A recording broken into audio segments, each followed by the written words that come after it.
ओम नमः शिवाय। आज की मीटिंग में आप सबका स्वागत करती हूँ। श्री विष्णु हरि भगवान को निर्जला एकादशी समर्पित है। निर्जला एकादशी हिंदू धर्म में सबसे महत्वपूर्ण और जटिल यानी मुश्किल व्रत माना जाता है।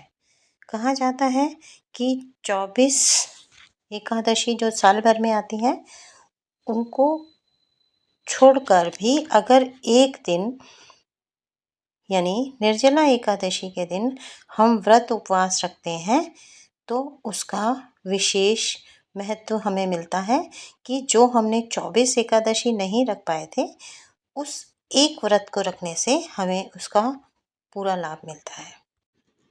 निर्जला एकादशी जेठ मास के शुक्ल पक्ष की एकादशी को आती है।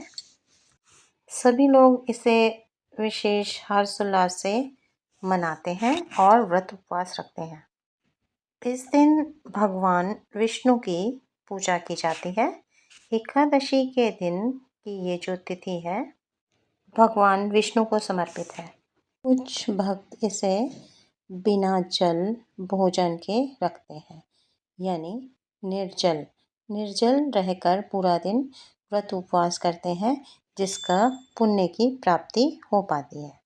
इस व्रत को करने से जीवन की हर एक परेशानियों को कम किया जा सकता है यानी दूर भी किया जा सकता है इस एक व्रत को रखने से।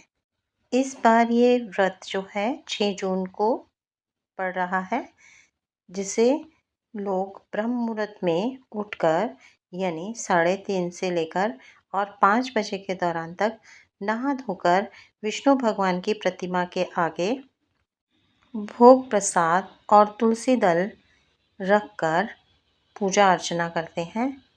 सुबह ब्रह्म मुहूर्त में उठकर स्वच्छ वस्त्र और स्नान आदि से फ्री होकर भगवान विष्णु के आगे जब मंजरी तुलसी जी की जो मंजरी है उसको चढ़ाएं और ओम नमो भगवते वासुदेवा का जाप 108 बारी तुलसी की माला या कमलगट्टे की माला पर करें तो उससे आपको बहुत अधिक लाभ होगा।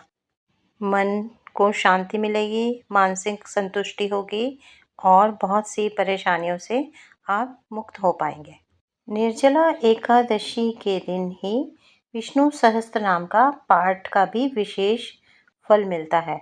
विष्णु सहस्त्र नाम का जाप करने से पापों का नाश होता है, मानसिक शांति मिलती है और जीवन में सभी कष्टों का निवारण होता है। एक बात का विशेष ध्यान रखें, एकादशी के दिन तुलसी पत्र को ना तोड़ें। इसके अलावा एकादशी से दूसरे दिन द्वादशी को भी नहीं तोड़ने चाहिए। कुछ और दिन हैं जिन पर मैं बताती हूँ कि तुलसी जी को नहीं तोड़ना चाहिए।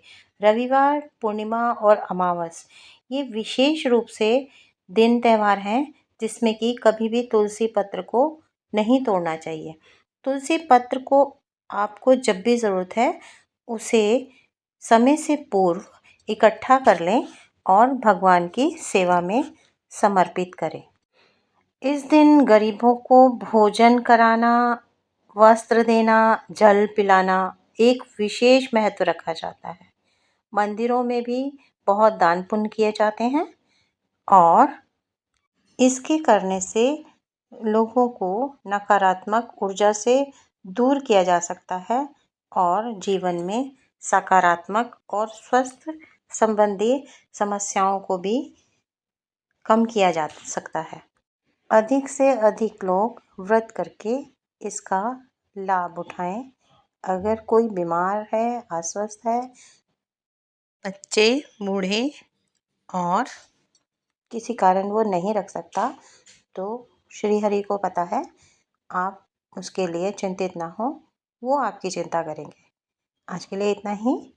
मिलते हैं अगली जर्नी में, तब तक के लिए राधे राधे।